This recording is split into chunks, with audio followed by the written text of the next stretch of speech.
Hello and welcome guys. Today in this video I'm gonna show you how to set 1 inch margins in MS Word. So friends, to set 1 inch margins, firstly click on File, then click on Options. Now in here click on Advanced, scroll down. Now friends, in here underneath Display you will see option Show measurements in units of. So select inches, then click on OK.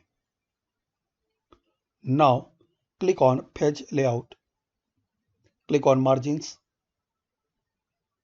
click on Custom Margins.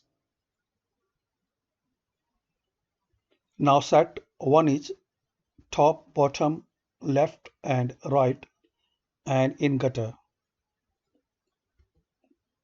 Then click on OK. That's it.